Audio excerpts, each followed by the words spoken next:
मग ना हा. डायनासोर बघायला येईल. डायनासोर गुजरात मध्ये डायनासोर आहे. मग कोणी सांगितलं तुला? सोमनाथला द्वारका हा. आणि मंदिरात गेलेलो. कुठल्या? नागेश्वर? नाही, मग? सोमनाथ मंदिरला गेलेलो. तर मित्रांनो, आपला सोमनाथ आणि तिकडचा साईटसीइंगचा प्रवास आज इथे संपलेला आहे. पण आपला एक नवीन प्रवास चालू होते, तो म्हणजे द्वारकेसाठी. द्वारकेला जाण्यासाठी आपण वेरावळ स्टेशनपासून रात्री 11:05 निघणारी ही 1925 ट्रेन पकडतोय. ही ट्रेन 11:05 निघून सकाळी 7:10 आपल्याला द्वारकेला सोडणार आहे. तर आपल्या अशा अनेक इंटरेस्टिंग व्हिडिओ इथून पुढे आपल्या चॅनलवर येणार आहेतच. तर तुम्हाला काही डाऊट असेल तर तुम्ही आम्हाला कमेंट सेक्शनमध्ये विचारू शकता. आम्ही नक्की तुम्हाला त्याचं उत्तर देऊ. आणि अशा अनेक इन्फॉर्मेटिव्ह व्हिडिओसाठी आपल्या चॅनल नक्की लाईक करा, शेअर करा आणि सबस्क्राईब करायला विसरू नका.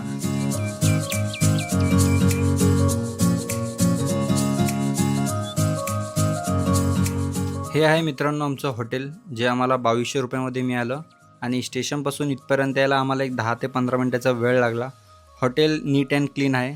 त्याबरोबरच मंदिराच्या खिडकीतून डायरेक्ट तुम्हाला मंदिराचा कळस दिसत आहे.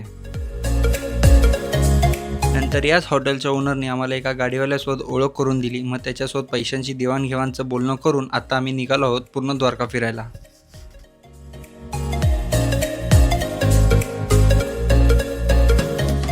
जसं की तुम्ही बघू शकता की बेट द्वारकाला जाण्यासाठी हा ब्रिज ओलांडून आपल्याला पलीकडे जावं लागतं. ज्यावेळेस हा ब्रिज नव्हता त्यावेळेस आपल्याला नदीमध्ये बोटीत बसून हा प्रवास करावा लागत असे.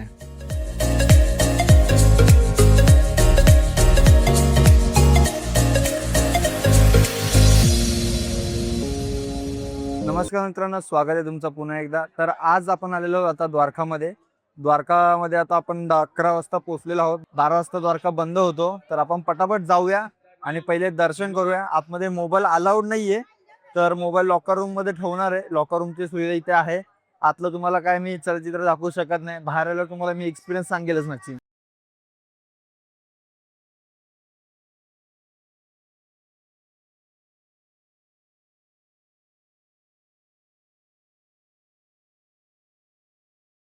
हे मोबाईल ठेवण्यासाठी, इथे आहे तुमच्या बॅग्स ठेवण्यासाठी आणि इथे जुता घर.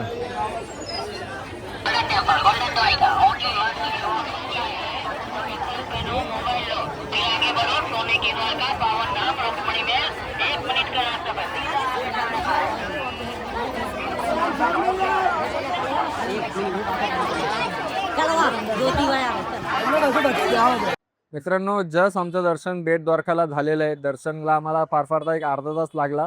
काहीतरी चालू होतं आतमध्ये, त्यामुळे अर्धा तास लागला.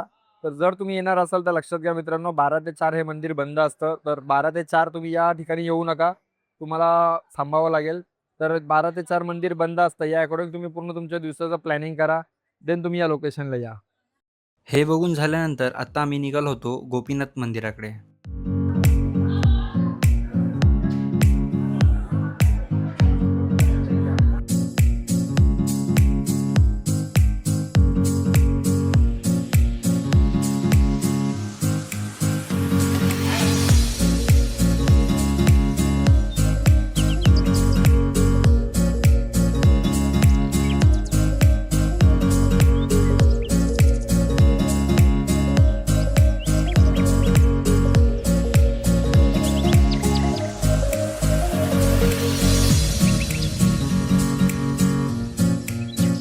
मित्रांनो, गोपी तलावाजवळ गोपीचंदन म्हणून एक गोष्ट आहे जी फेमस आहे इकडची.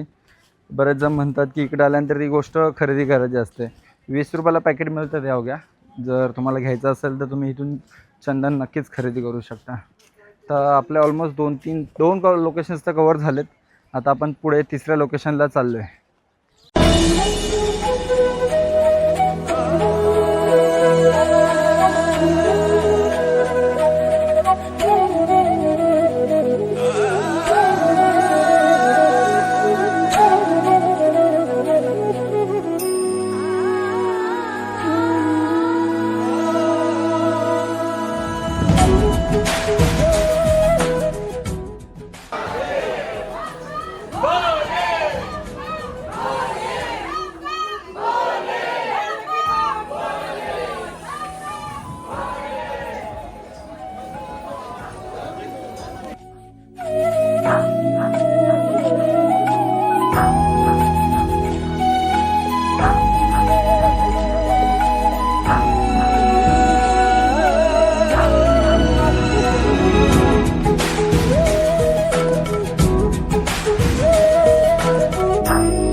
मित्रांनो आता जस्ट आपलं नागेश्वर इथे ज्योतिर्लिंगाचं दर्शन झालेलं आहे. हे ज्योतिर्लिंग मित्रांनो स्वयंभू ज्योतिर्लिंग आहे. हे गुजरातमधील द्वारका या जिल्ह्यामध्ये मोडतं. जर तुम्ही येणार असाल तर नक्की या. खरंच शिवजींचं दर्शन घ्या. खरंच खूप छान लोकेशन आहे आणि खरंच खूप अप्रतिम अशी शिवजींची इथं पिंड आहे. मित्रांनो तुम्हा सगळ्यांना आज एक खूप महत्त्वाची गोष्ट सांगायची आहे.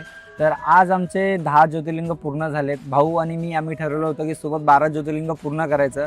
आज बघता बघता आमचे 10 ज्योतिर्लिंग पूर्ण झाले. नागेश्वर ज्योतिर्लिंगाचं आज आम्ही दर्शन घेतलं. काल सोमनाथ ज्योतिर्लिंग आम्ही दर्शन घेतलं आणि असेच आमचे पुढचे देखील आता आम्ही कव्हर करणार. काय वाटतं भाऊ तुला? खरं तर हे सगळं करण्यामागे असं काही ठोस कारण नव्हतं, पण एका मागोमाग एक सर्व होत गेले. देवानी सुद्धा बोलवलं आणि आता पुढेही जे उरलेले ज्योतिर्लिंग आहे ती लवकरच पूर्ण करू. हर हर महादेव.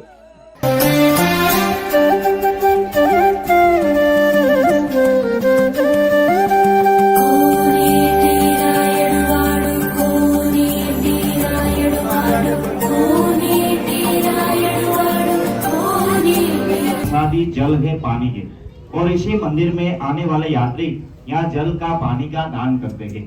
भगवान कृष्ण माता रुक्मिणी दोनों विवाह करके शादी करके अपने कुल के गुरु दुर्वासा ऋषि को द्वारिका में भोजन कराने लेके आ रहे थे। आधा रास्ता पार करने पर माता रुक्मिणी और भगवान कृष्ण दोनों ने बीच रास्ते में जल पिए, पर अपने नेवते हुए गुरु दुर्वासा ऋषि को जल के लिए नहीं पूछा, जल नहीं पिलाए। ये कारण से क्रोध में गुस्से में आकर के दुर्वासा ऋषि ने 2 श्राप दिए। पहला श्राप ये दिया कि आप पति पत्नी कृष्ण रुक्मिणी दोनों का 12 साल का वियोग हो जाएगा, आप दोनों अलग रहेंगे।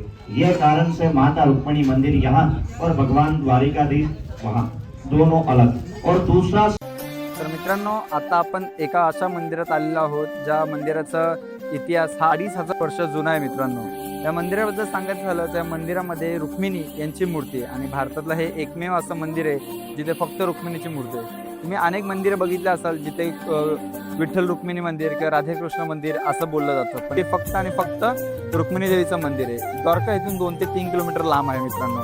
आणि रुक्मिणी देवीबद्दल सांगायचं झालं तर भगवान श्रीकृष्ण यांच्या पहिली पत्नी म्हणजेच रुक्मिणी या होत्या. मित्रांनो जर तुम्ही इकडे येणार असाल तर नक्कीच इकडचे समोसे ट्राय करा. खरंच खूप बेस्ट असतात इकडचे समोसे. तुम्ही गर्दी बघू शकता किती गर्दी आहे. द्वारकाधीश मंदिरापासून एक 2 ते 1.5-2 किलोमीटरच्या डिस्टन्सवरती हे आहे.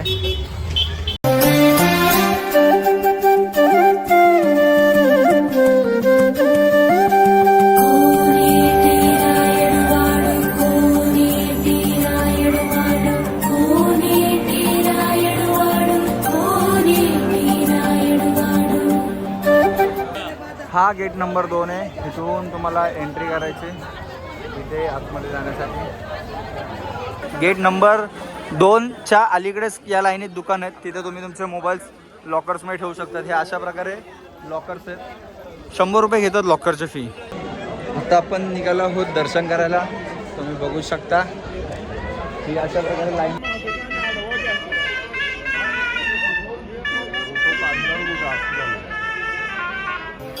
तर मित्रांनो तुम्ही बघू शकता की आता आपण उभे आहोत द्वारकाधीश मंदिराच्या एक्झॅक्ट समोर. आपलं जस्ट दर्शन झाले. दर्शनासाठी आम्ही 6-6:30 वाजता आलो होतो. एक अर्धा तास आम्हाला दर्शनासाठी लागला. द्वारकाधीश मंदिर म्हणजेच आपल्या कृष्ण भगवान यांचं मंदिर. भगवान कृष्ण यांचा जन्म मथुरेत जरी झाला असला तरी त्यांनी द्वारका नगरीमध्ये येऊन त्यांची सुवर्णनगरी उभारली होती. त्यातलंच हे एक द्वारकाधीश मंदिर. तुम्ही येणार असाल तर नक्की या मंदिराला व्हिजिट करा. खरंच खूप छान मंदिर आहे आणि जर संध्याकाळच्या वेळेस आलात तर नक्कीच तुम्हाला आरती अटेंड करायला मिळेल. धन्यवाद.